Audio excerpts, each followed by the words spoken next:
This week on ANN, 2022 is almost upon us, and we have a few events you'll want to keep on your calendar for the new year. And later, we sit down with Dr. Katia Reinert to talk about how to maintain a healthy lifestyle during the new year and the Youth Alive ministry. You want to stay tuned for these stories and more coming up.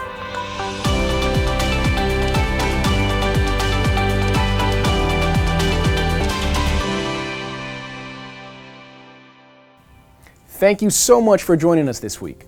First, we would like to wish each of you a very happy and healthy new year. We know that every Adventist member has been praying that this year would be different than last, that COVID would end and we would all be able to safely see our family and friends again. Unfortunately, while many restrictions have eased, COVID-19 still looms over us, and we face another year of uncertainty. However, even in this uncertainty, we know God is ultimately in control, and His deep love, mercy, and grace are with us always. And if there is something we all need now, it's prayer. As we head into the new year, we can renew our relationship with God through the Adventist Church's prayer initiative, 10 Days of Prayer, held from January 5 through 15. This is a time when Seventh-day Adventists from all over the world come together to pray corporately. This week, we sat down with Jonathan Walter, Communication Manager for the Ministerial Association, to talk about the Adventist Church's Believe His Prophet's Bible reading program and the theme of the Three Angels' Call to Prayer. Hi, Jonathan. Welcome to A&M Video. You are sometimes here with us as an anchor, but today we're going to be talking to you about parts of your job. So welcome to A&M. Well, thank you so much, Jennifer.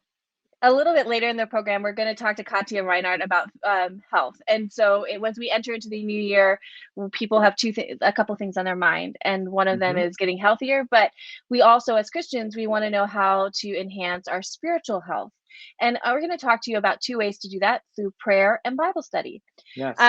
Coming up first is 10 Days of Prayer.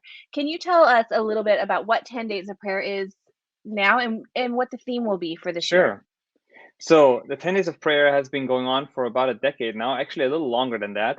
It's a yearly annual prayer initiative, prayer focus of the Global World Church, where every January from, this coming year is going to be January 5th to 15.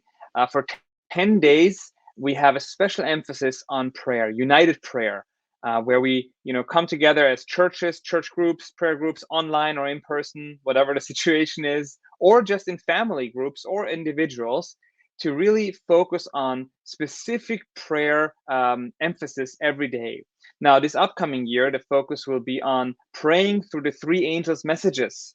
And, Pastor Mark Finley has put together wonderful readings. But the emphasis really in 10 Days of Prayer is on prayer, and not just reading something, but really spending a quality time with God in united prayer, praying together through various issues, various prayer requests that we have as a world church, but also as individual churches and families. And so I just want to encourage our viewers, join us for the 10 Days of Prayer. You can go to 10daysofprayer.org, find all the materials for free in multiple languages. Last year, I think we had 40 languages, so you will find your language there, hopefully. And, join the World Church. This is a global prayer movement. And so you can know between January 5th and 15, you will have hundreds of thousands of people praying at the same time at any given moment during the day, through the three angels' messages. So I just want to encourage us to join it. It's going to be a wonderful experience. And when you go to 10 Days of Prayer, I actually went there earlier today. You have each day lined up so they can download a packet and have readings and prayer requests there for each of the 10 Days of Prayer. Yes, each day has a focus with a short reading on one aspect of the three angels' messages, and then the prayer emphasis, prayer requests. And we even have a separate document that shows all the World Church prayer requests, praying for various mission fields and things that the church does around the world. And you can access this on your smartphone. You can access it on your computer. You can download the PDFs. You can do it all. We have it all available, right. and you can get it via email every day in the morning. And you just open it up and you can just pray through some of these things. So just go to 10daysofprayer.org and you can sign up there. That's awesome. And the second thing we like to do is Mm-hmm. we like to immerse ourselves into God's word in the new year. Start out with a really good Bible reading plan. And Mm-hmm. January 13 is the end of the Believe His Prophets Bible reading. But for those who didn't join you, starting right away, January 14, you're starting again. Can you tell us a little bit about that? Yes. So Believe His Prophets has been around for a while as well. It's this World Church Bible study plan where we read through the Bible together, one chapter a day. So it's bite-sized, very easy to do. You know, sometimes people say, I want to read through the Bible, but I don't know how to do it. This is a great way. You sign up, you get an email every day with one chapter of the Bible. And this starts, we start Genesis 1 on January 14. So go to revivalandreformation.org/sign up. And there you will find the form to sign up for the Believe His Prophets Bible reading plan. It's free and will be delivered to your mailbox. You can also just go on our website, revivalandreformation.org, and just read it online. That's fine as well. But it's a great opportunity. And, this is the time, because now we're in Genesis 1. And this way you can go from Genesis all the way to Revelation over the course of the next couple of years. So it's going to be a wonderful opportunity. And it just happened to fall right in the beginning of 2022. So this is just perfect for everyone who makes New Year resolutions to get deeper into the Word. Yeah, and I've been on the site before, obviously, and there's also a place to comment. So you also have a community, so people can come together and sort of discuss, and you've developed quite the community. So if you're reading and you have questions, or you want to work out some of your thoughts, they can go to that Bible reading and do that within a fellowship of believers. Yes, this is a wonderful thing, and you'll have an opportunity to engage with people from all over the world. They're praying together, even online, and of course a study together. That's so exciting. And Jonathan, let's just make sure everybody knows, January 5 through 15, 10 days of prayer, and that's 10daysofprayer.org. Org, yes. Yeah, 10daysofprayer.org. And then the Believe His Prophets Bible reading, which is 1 year. They read the Bible through completely, starting Genesis 1, starts on January 14, and they can find revivalandreformation.org/sign up. Correct. Yes. And or just revivalandreformation.org, and you'll find all the spiritual resources that we have there. The wonderful treasure trove right there. That's amazing. So this is a really great way to start your year out right. Reading and studying the Bible and praying. Thank you, Jonathan, so much for being here with us on A&M Video. We appreciate it. Thank you so much for having me. God bless you.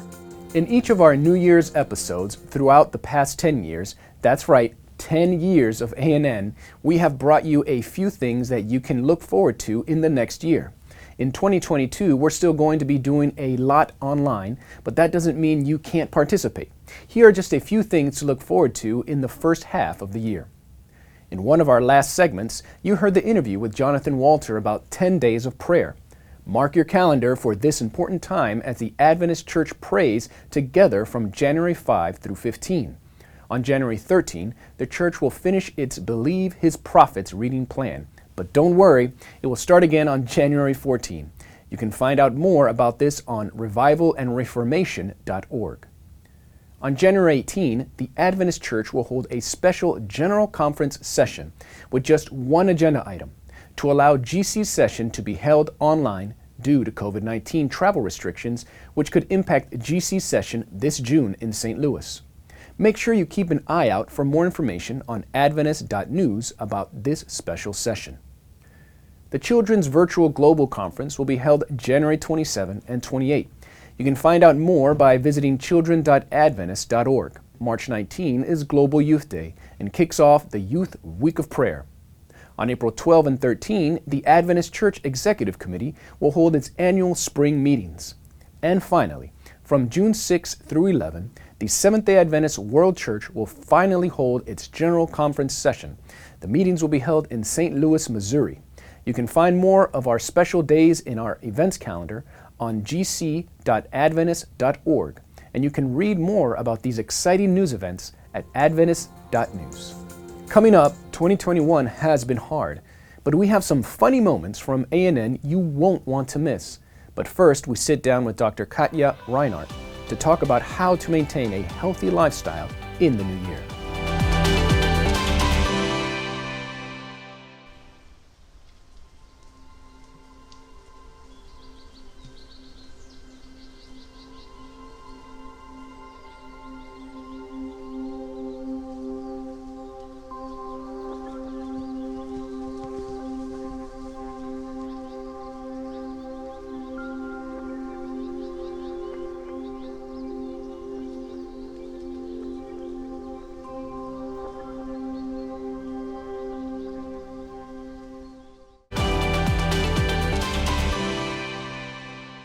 Welcome back. During the new year, most people make a few New Year's resolutions.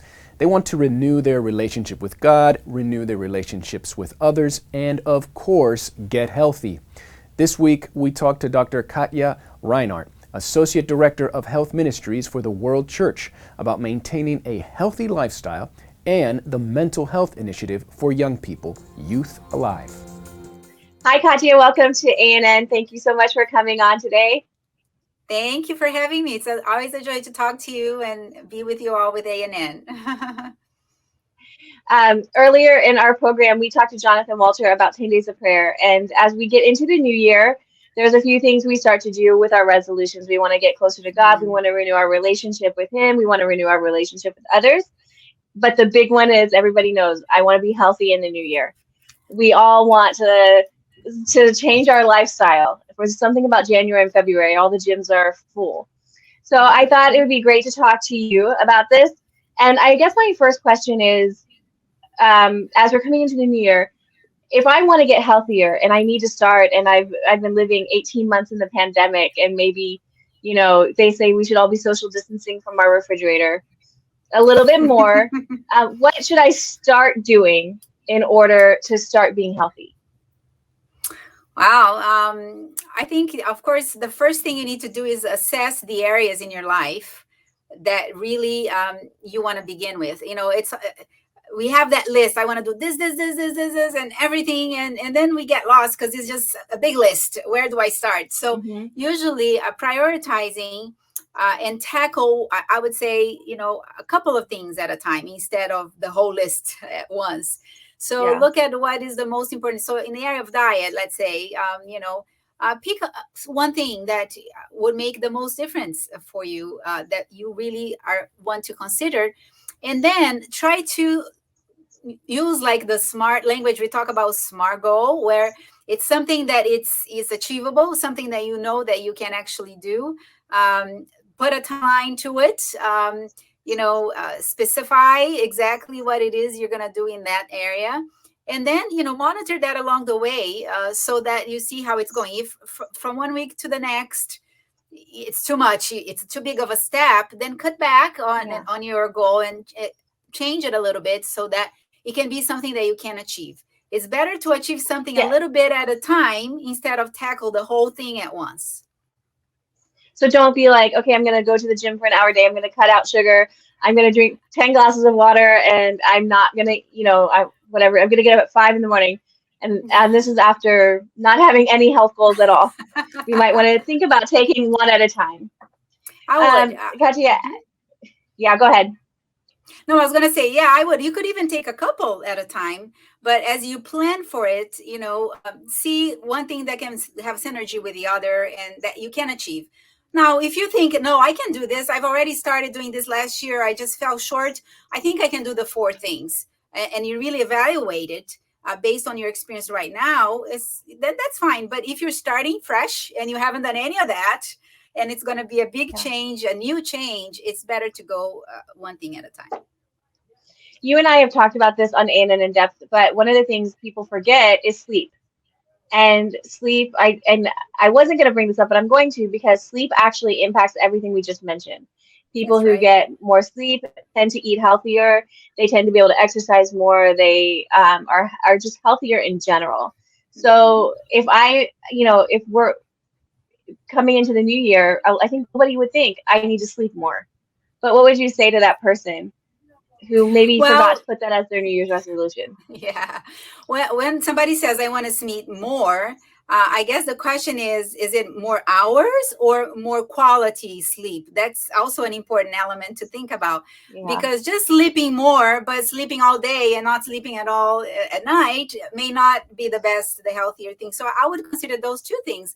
What is quality sleep? And that means trying to sleep earlier, not as late, like 2 o'clock in the morning, but really before midnight, ideally.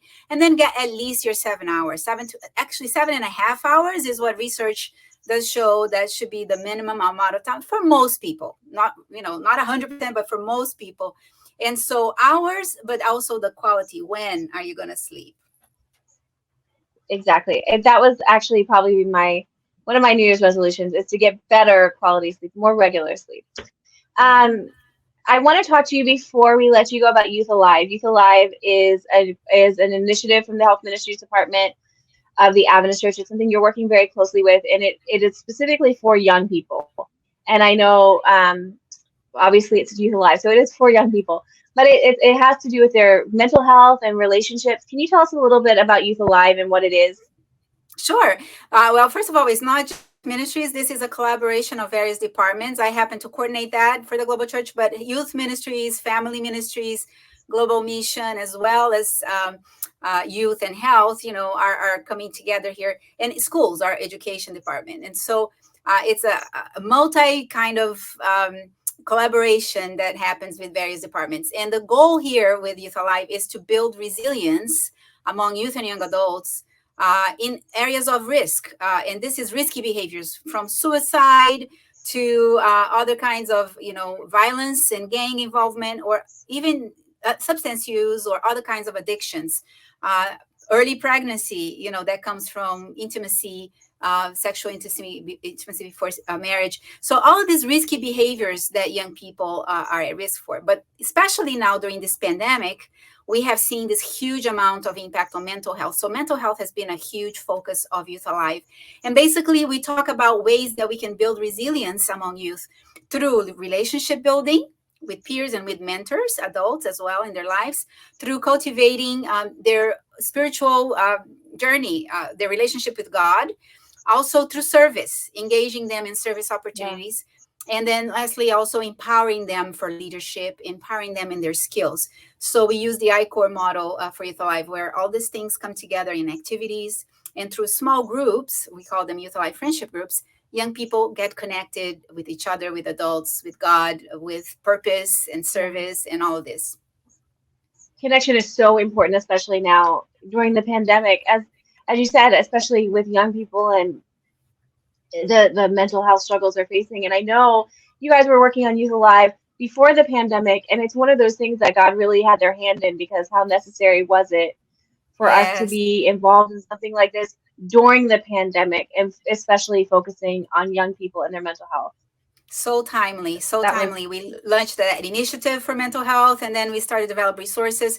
Right now, we have weekly conversations with youth, young adults, experts, and adults together on all these various issues, from depression to suicide to breakup relationships, loneliness, despair. And we have had such an interest. It's been going on the last several months, and we hear that this has been very helpful to talk about these things, allow young people to at least have somebody to talk to and to consider these issues that are so critical.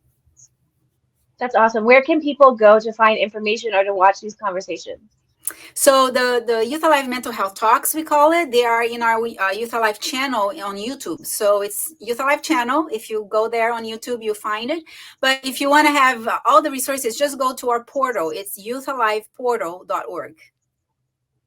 That's great. Katia, thank you so much for being with us and talking first about nutrition and health and staying healthy during our New Year's resolutions in the next year, and about Youth Alive. I think it's such a wonderful program. And if people have young people in their life, if you have teenagers in your life, please check it out. I think it's such a great source. It has a lot of resources you guys have worked on. So thank you so much for being here with us.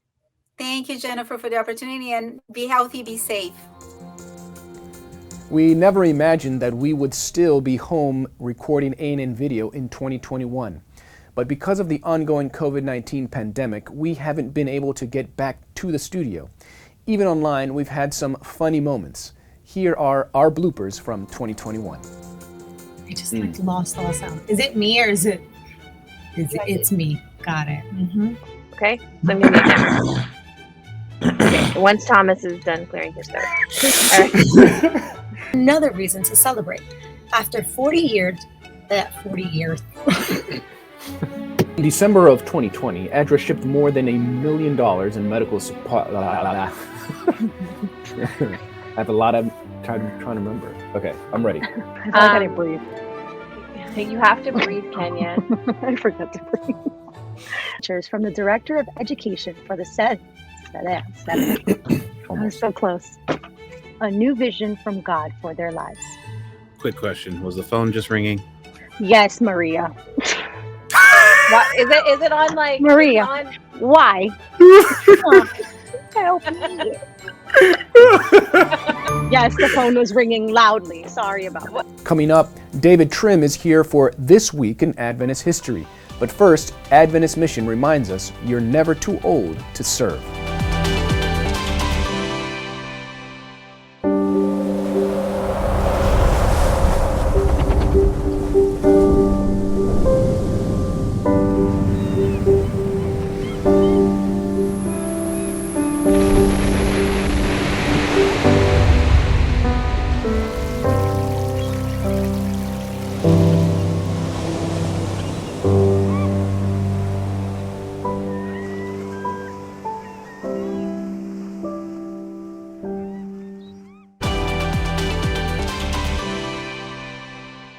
Welcome back. Abram LaRue wanted to share Jesus with the people of Asia, but at 65 he was told he was too old.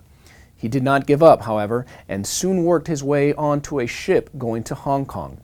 His ministry marked the beginning of Adventist Mission in Asia. Adventist Mission has more. Abram LaRue, a shepherd and woodcutter from the United States, just knew he had to take the good news to Asia. He wrote to the General Conference, but was told that at 65, he was too old, and they didn't have the money to send him. Not giving up, Mr. LaRue worked his way onto a ship to Hong Kong. When he arrived there in 1888, he was the very first Adventist missionary to come to Asia. Right away, he began preparing pamphlets to hand out. Day after day, he continued this work until his final years. This pioneer was able to witness several baptisms before he died in 1903. Mr. LaRue's ministry sparked the beginning of Adventist mission in all of Asia. Today, the Southern Asia Pacific Division is headquartered in the Philippines and oversees work in 14 countries. This region is home to 1.1 billion people, including 1.7 million Adventists. Almost 90% of the division's church membership live in Indonesia and the Philippines, making the rest of this territory largely unreached. Adventists throughout the division are focused on connecting with their communities to try to improve the lives of the people around them and bring them to Jesus.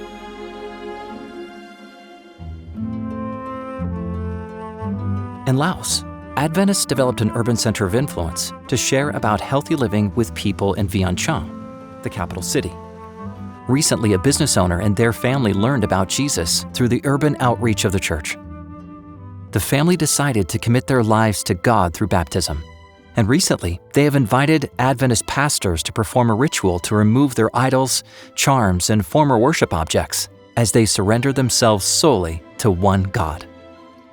This baptism marks a new success in sharing the message of hope to the urban, middle, and upper-class people in Vientiane, who've been difficult to connect with in the past. Adventists have exciting plans for the future, like a mobile bookshop, which will use a minivan to bring Adventist books and other health and lifestyle resources to the community. Young people are also excited to join in. They have set up sports groups and social gatherings to create friendships with attendees. The church members in Vientiane also plan to offer free English, music, and multimedia classes to the public. Please pray for these efforts that will allow Adventists to connect with and improve the lives of those around them. Pray for territories like this in the 1040 window. Thank you for supporting Adventist Mission.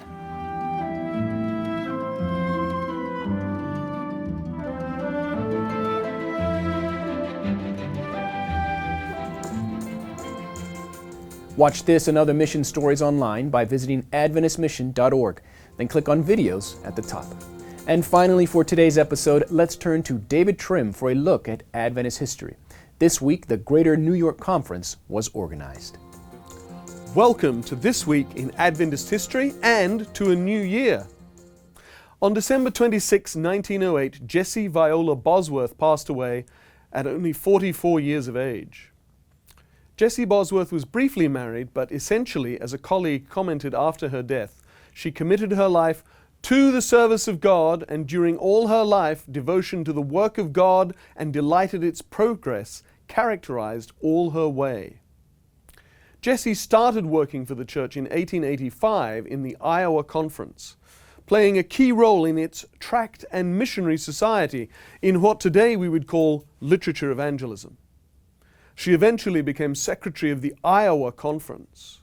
In 1901, she accepted a call to North Carolina, where she became the conference secretary-treasurer, serving for 3 years until her untimely death. Her obituary declared that Jessie had been a marked example of Christian devotion, cheerfulness, and kindness. On December 29, 1930, the General Conference Committee took an action instructing a committee to prepare a statement of Seventh-day Adventist beliefs. The committee only had 4 members, but they included the General Conference President and the editor of the Review and Herald. The statement, entitled Fundamental Beliefs of Seventh-day Adventists, with 22 numbered doctrinal statements, was first published in the 1931 Yearbook, initially without approval by a representative body of church leaders, but it was then approved for inclusion in the New Church Manual, first published in 1932 by mandate of the General Conference Executive Committee. The 1946 General Conference session voted that the fundamental beliefs, as well as any other portion of the church manual, should be revised only at a General Conference session. This remained the church's statement of fundamental beliefs until the 1980 General Conference session. On New Year's Day 1902, the Greater New York Conference was organized. In a special session of the Atlantic Union Conference held in December 1901, New York City and Long Island were formed into the Greater New York Conference. The organization of the Greater New York metropolitan area into a separate conference was endorsed by specific counsel from Ellen White, who enthusiastically advocated for Seventh-day Adventists to do inner-city evangelistic and medical work. And that was this week in Seventh-day Adventist history. Thanks for watching A&N. Join us next week for more news from the headquarters of the Seventh-day Adventist Church. Don't forget to visit us on Adventist.news for daily news and videos. We are praying that each of you has a healthy and safe new year. We ask for God's continued blessing on your lives. Remember, we have a special team of prayer warriors wanting to pray with you every day. Let us know how to pray for you. Just reach out to us on Facebook, Twitter, or Instagram at the Adventist Church. Before we say goodbye, here's some good news from the book of Jeremiah, chapter 29, verse 11. The passage says, "For I know the plans I have for you, declares the Lord, plans to prosper you and not to harm you, plans to give you hope and a future." That's our program for this week. And remember, you can always visit Adventist.news for daily news and videos. Until next time, God bless.